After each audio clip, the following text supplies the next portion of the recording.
Good morning बच्चों। तो लक्ष्य Bhojpur crash course board exam 2021 में आपका फिर से स्वागत है। आज मैं आपको प्रश्नावली 13.1 का कुछ प्रश्न करवाने जा रहा हूं। अभी कहता है दो घनों जिनमें से प्रत्येक का आयतन 64 सेंटीमीटर क्यूब है के संलग्न फलकों को मिलाकर एक ठोस बनाया जाता है। इससे प्राप्त घनाभ का पृष्ठीय क्षेत्रफल ज्ञात कीजिए। दो घन को मिलाकर के एक घनाभ बनाया जाता है। तो जो घनाभ बनेंगे उसका चौड़ाई और ऊंचाई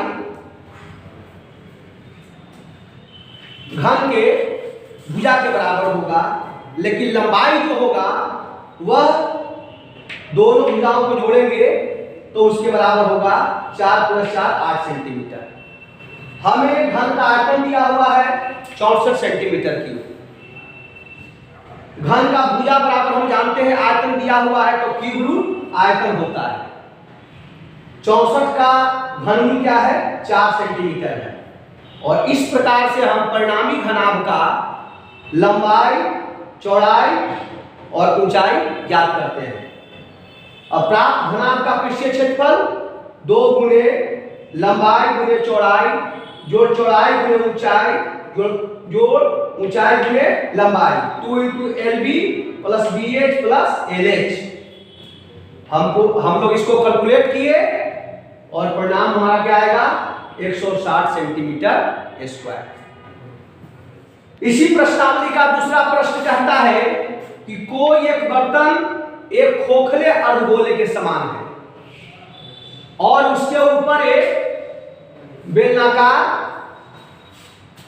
खोखला बेलन अध्यारोपित है। अर्धगोले का व्यास 14 सेंटीमीटर है। तो इस बर्तन इस पात्र का आंतरिक पृष्ठीय क्षेत्रफल ज्ञात करें। तो इसमें दो भाग हैं। आप 9th क्लास में पार्टिकुलर अलग अलग भाग पढ़े होंगे। 10th क्लास में क्या है दोनों का कंबाइंड भाग है ना। गोला बेलन होगा, बेलन शंकु होगा, ऐसे आपको घनाभ गोला होगा। ये आपको कंबाइंड फिगर यहां पर आएगी। तो यहां पर क्या है अर्धगोलाकार और बेलनाकार भाग है। इस पात्र के दो भाग हैं, एक अर्धगोलाकार और दूसरा क्या है बेलनाकार। तो सबसे पहले हम लोग अर्धगोले का व्यास क्या है 14 सेंटीमीटर की त्रिज्या निकालेंगे। अब इस पात्र की कुल ऊंचाई क्या है 13 सेंटीमीटर है। अब पात्र की कुल ऊंचाई से अर्धगोले का हम लोग त्रिज्या निकाल देंगे तो बेलन की ऊंचाई प्राप्त होगी, बेलनाकार भाग की ऊंचाई प्राप्त होगी हमारी। तो बर्तन पात्र की बेलनाकार भाग की ऊंचाई 13 सेंटीमीटर - 7 सेंटीमीटर इक्वल टू कितना हो गया 6 सेंटीमीटर। अब बर्तन के आंतरिक पृष्ठीय क्षेत्रफल क्या निकालेंगे बर्तन के बेलनाकार भाग का क्षेत्रफल प्लस अर्धगोलाकार भाग का क्षेत्रफल और 2πrh + 2πr²। 2πr कॉमन लेंगे h + r इसको हम लोग कैलकुलेट करेंगे और रिजल्ट मेरा 572 सेंटीमीटर स्क्वायर इसका क्षेत्रफल निकलेगा।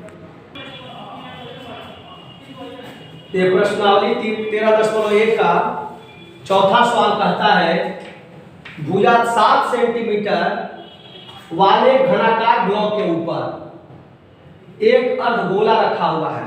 इसके ऊपर हम एक अर्धगोला को रखते हैं। अर्धगोले का अधिकतम व्यास क्या है, क्या हो सकता है। इस प्रकार बने ठोस का पृष्ठीय क्षेत्रफल ज्ञात कीजिए। तो अर्धगोला और ये क्या है यह घनाकार ब्लॉक है। तो हम लोग पहले इसका क्या डायमेंशन दिया उसको लिखे। अर्धगोले का अधिकतम व्यास बराबर घनाकार ब्लॉक की भुजा। घनाकार ब्लॉक की भुजा कितना है 7 सेंटीमीटर। तो अधिकतम जो हम काट सकते हैं, अधिकतम जो हम रख सकते हैं अर्धगोला, उसका व्यास क्या होगा, तो यह घनाकार ब्लॉक की भुजा के बराबर होगा और यह 7 सेंटीमीटर होगा।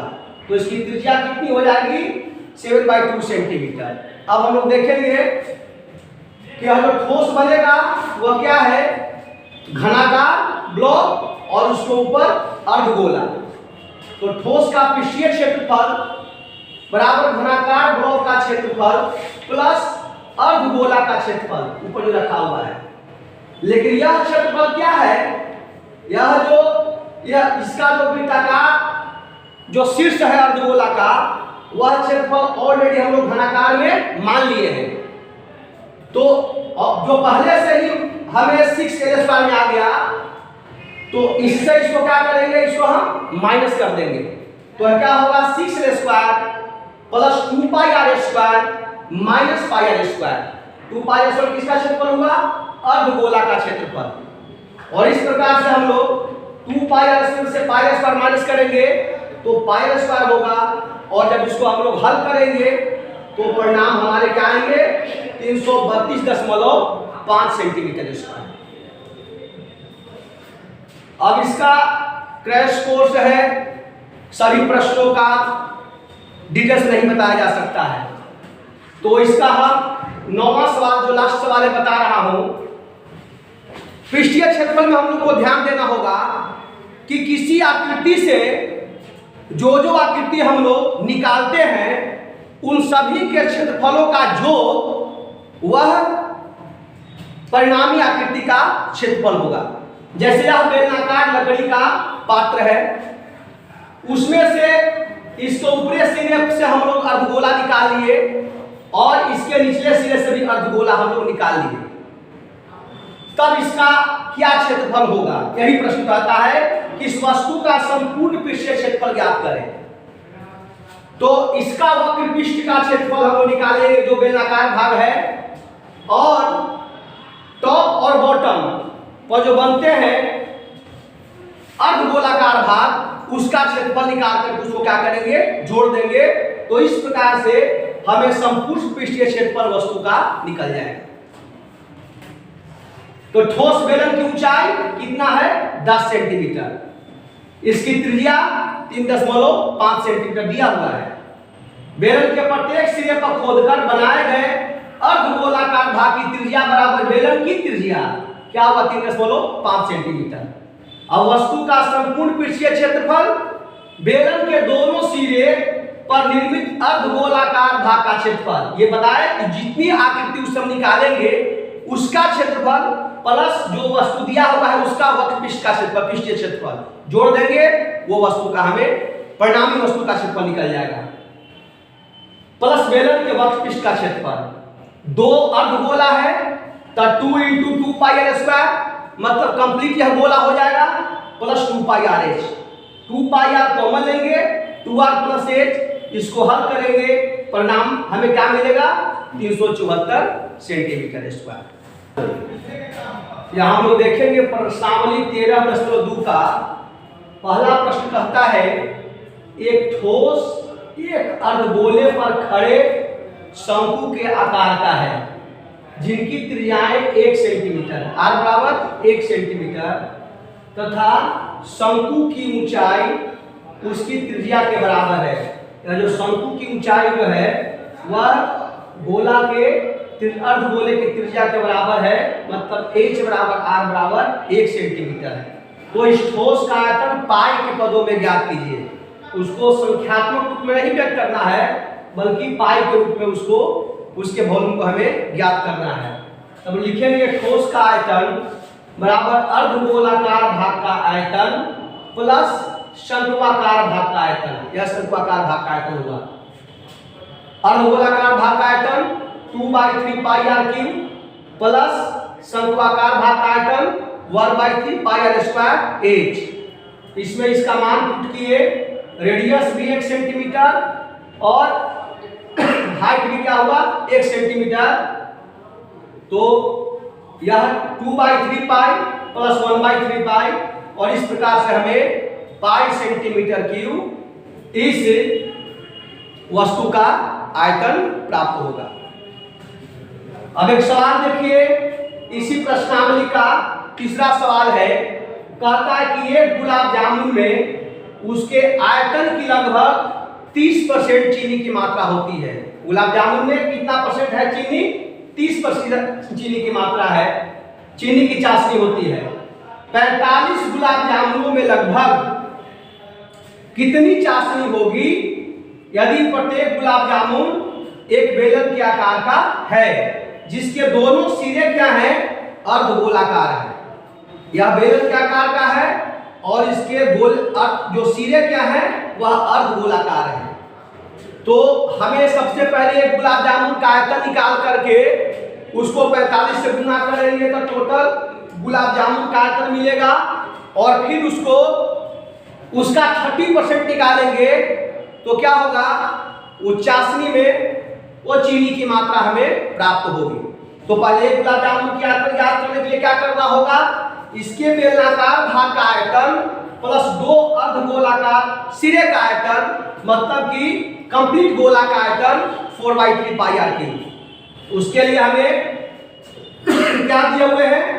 गुलाब जामुन का व्यास दिया हुआ है। यह व्यास जो है वो 2.8 सेंटीमीटर, त्रिज्या कितनी हो जाएगी? 1.4 सेंटीमीटर। ये पूरे गुलाब जामुन की लंबाई कितना है? 5 सेंटीमीटर। तो इसके बेलनाकार भाग की लंबाई क्या होगी? तो 5 सेंटीमीटर में 1.4 इधर और 1.4 इधर, दोनों अर्धगोला का त्रिज्या घटा देंगे तो हमें बेलनाकार भाग की लंबाई क्या होगी? 2.2 सेंटीमीटर मिल जाएंगे। अब क्या निकालेंगे? एक गुलाब जामुन का आयतन, बेलनाकार भाग का आयतन प्लस दोनों अर्धगोलाकार सिरे का आयतन, pi r square h plus 2 × 2/3 pi r cube. इसको सोल्व करेंगे, पाई आर स्क्वायर लेंगे कॉमन, एच प्लस 4/3 आर, और इस प्रकार सोल्व करने के बाद हमें एक गुलाब जामुन का आयतन आया 22/7 × 1.4 × 1.4 × 12.2/3 सेंटीमीटर क्यूब। सबको इसलिए ले जा रहे हैं कि लास्ट में कटाएंगे, है ना? यहाँ पर डेसिमल में नहीं बदलेंगे क्योंकि यहाँ 45 का गुणक है, ये 3 का गुणक 45 है। यहाँ जाकर उसको घटा देंगे तो कैलकुलेशन में हमें सहूलियत होगी। और ऐसे 45 गुलाब जामुन का आयतन कितना हुआ? 1127.28 सेंटीमीटर क्यूब हो गए। अब चाशनी में चीनी का प्रतिशत कितना है? 30%। तो कुल चीनी की मात्रा कितनी होगी?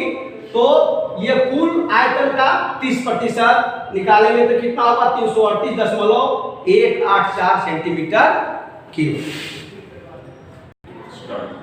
देखिए, बहुत महत्वपूर्ण सवाल है प्रश्नावली 13.2 का। बहुत बार आपका पिछले वर्षों में इस प्रश्न की पुनरावृत्ति हुई है। कहता है एक बर्तन एक उल्टे शंकु के आकार का है, शंकु के उल्टे आकार का है, इसकी ऊंचाई 8 सेंटीमीटर और त्रिज्या 5 सेंटीमीटर है। इसमें शीशे की गोली को इसमें क्या किया जाता है? डाला जाता है।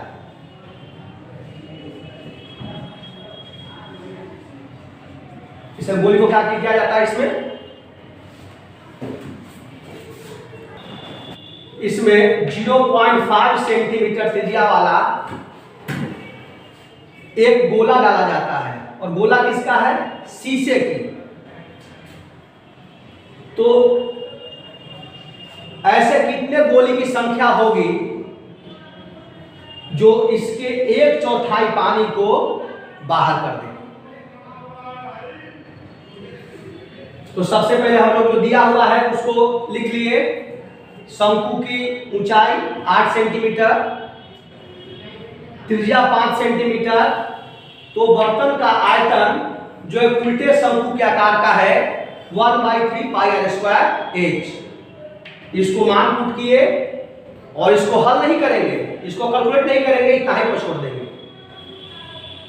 अब शीशे के गोली की त्रिज्या कितना है? 0.5 सेंटीमीटर। शीशे के गोली का आयतन 4/3 पाई आर क्यूब। इसको V1 मान लिए, इसको V2 मान लिए। अब बर्तन जो एक उल्टे शंकु के आकार का है का 1/4 आयतन, क्यों? क्योंकि गोली को डालने पर 1/4 पानी का होता है, इस बर्तन से बाहर निकल जाता है। तो 1/4 आयतन कितना होगा?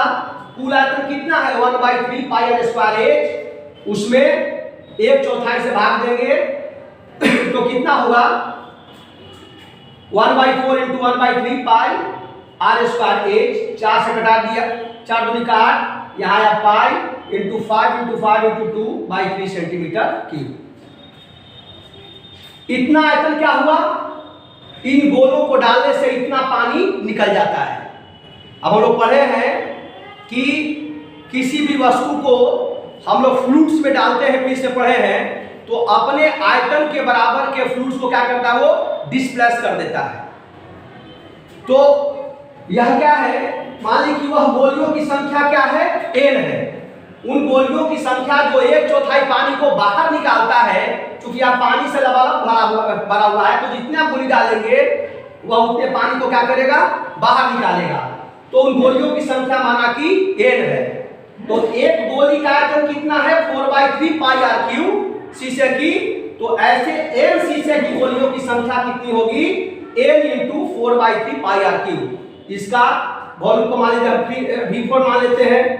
प्रश्नानुसार कहता है, प्रश्नानुसार क्या कहेगा? जितना गोली का आयतन होगा, n गोली का आयतन बराबर उसके द्वारा विस्थापित बाहर किया हुआ पानी का आयतन।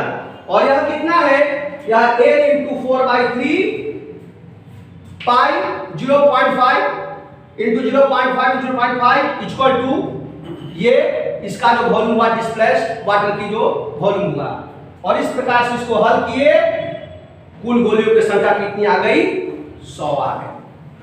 अगले क्लास में मैं आपको इसी से संबंधित फ्रस्टम और इसमें जो शेष प्रश्न बचे हैं उसको मैं बताऊंगा। धन्यवाद।